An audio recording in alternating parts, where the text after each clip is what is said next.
శ్రీ గురుభ్యో నమః. దర్శనం శర్మ గారికి ఈ అవకాశం ఇచ్చినందుకు కృతజ్ఞతలు. మీ అందరికీ అన్ని విషయాలు తెలుసు, అయినా కూడా ఏమీ తెలియనట్లుగా మా మీద ప్రేమతో అలా వింటుండడానికి మీ అందరికీ కూడా కృతజ్ఞతలు. ముందుగా నేను ఇప్పుడు ఒక మాట అంట, నేను ఒక గంట సేపు మాట్లాడతా మీ అందరికీ అని చెప్పేసి అన్నాను అనుకోండి, చాలా మంది భయపడతారు. దానికే అంత భయపడితే 2050 కల్లా ఈ సనాతన ధర్మాన్ని లేకుండా చేస్తామని ఒక ఎజెండా పెట్టుకొని అనేక మార్గాల్లో మన ధర్మం పైన దాడి చేస్తూ ఉన్నారు. ఆ విషయాలు కూడా మనం తెలుసుకోవాలి. ఎలా దాడి చేస్తూ ఉన్నారంటే, మన నడుమ కులాల అడ్డుగోడలు పెట్టి విభజిస్తారు. మనకే తెలియకుండా మన ఇంట్లో ఒక సభ్యురాల్ని లేదా సభ్యుడిని ఆ మతంలోకి మార్చేస్తారు. అప్పటి వరకు మనలో ఒక ఆడబిడ్డగా ఉన్నటువంటి ఆ తల్లి సడన్గా ఒక నల్లట్ట పుస్తకం పట్టుకొని వచ్చేసి మన దేవీ దేవతల్ని అసహ్యించుకోవడం, మనల్ని సాతానులు అనడం ఇలాంటివి ప్రారంభిస్తే అప్పుడు తెలుస్తుంది. అంటే ఇటువంటి వారు చేసేటటువంటి ఆ కార్యక్రమాలు లేకపోతే ఆ కష్టము, ఆ పని యొక్క విలువ అప్పటిదాకా తెలియదు. చాలామంది వీరి దగ్గరికి వస్తూ ఉంటారు కౌన్సిలింగ్ కోసం. చాలా విచిత్రంగా ఉంటుంది. ఏంటి అంటే, కొంతమంది సద్బ్రాహ్మణుల కుటుంబంలో పుట్టినటువంటి పిల్లలు కూడా మతం మారిపోతూ ఉంటారనమాట, వీరికి తెలియకుండా. అప్పుడు ఏడుస్తూ ఆ తల్లిదండ్రులు వీరి దగ్గరికి వచ్చి, ఇలా నా బిడ్డ మతం మారిపోయిందయ్యా, ఏం చేయాలో చెప్తే వినట్లేదు అంటే, వీళ్ళిద్దరూ కూడా ఎంతో తప్పించి ఎన్నో రోజులు బట్టి శ్రమిస్తారు. బట్ వర్కౌట్ అవ్వదు. ఒక్కసారి వన్స్ ఏ జాంబీ ఆల్వేజ్ జాంబీ. కాబట్టి మన వైరస్ సోకక మునిపే చాలా అప్రమత్తంగా ఉండాలి. గురువు గారు తమ యొక్క ప్రసంగంలో లేదా ప్రవచనంలో ఎన్నెన్ని గొప్ప విషయాలు చెప్తారో.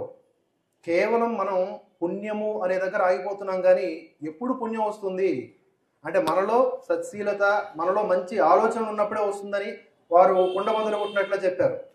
మిగతా వారిలాగా ఇది చేస్తే చాలు మీకు వచ్చేస్తుందని కాదు, ఎలా చేస్తే వస్తుందనేది చెప్పారు. సో అంతటి సూక్ష్మ దృష్టి కలిగి ఉండాలి, ధర్మం పైన నిష్ట కలిగి ఉండాలి, ధర్మరక్షకులైనటువంటి వారిపైన గౌరవం ఉండాలి. వీరేంటి టీషర్టు లేకపోతే జీన్ ప్యాంట్ వేసుకున్నారు, వీరికి మనమేంటి ఇచ్చేది రెస్పెక్టు, కనీసం నుదుటిపైన పెద్ద బొట్టు లేదు అనుకోవద్దు. దయచేసి కర్మను చూడండి, వారి త్యాగాన్ని చూడండి. తద్వారా మనం ఏం చేయాలో, మనం అంతా సంఘటితంగా ఏం చేయాలో కూడా మనకి అవగతమయ్యే అవకాశం ఉంది. దయచేసి అర్థం చేసుకోండి. మనకి ఎవరు శత్రువులు అంటే, ఇప్పుడు అనుకుంటున్నారు ఈ ప్రసంగాల ప్రభావం వల్ల, కానే కాదు, మనకి మనమే శత్రువులం. సో మనం ఎలా శత్రువులం అంటే, మన సమస్య, మనకు రానున్నటువంటి సమస్యలు మనం తెలుసుకోకపోయినా మనకు మనం శత్రువులమైనట్టే కదా.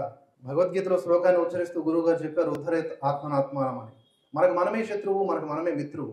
ఎప్పుడు మనకు మనం మిత్రం అవుతాం అంటే, మనం అన్ని విధాలుగా మన కుటుంబం కోసం, సమాజం కోసం, ధర్మం కోసం అన్ని విధాలుగా ఆలోచించగలిగినప్పుడే మంచి మార్గంలో, అప్పుడు మనకి మనం మిత్రులం అవుతాం.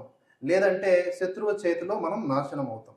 మనం అనుకోవచ్చు, ఇప్పటికైతే హ్యాపీగా లీడ్ చేశాం కదా లైఫ్ని, ఇంకా ఏముంది, మనకేం ప్రాబ్లం ఉంది, ఈ తొక్కలో ఆలోచనలు మనకెందుకు అని అనుకోవచ్చు.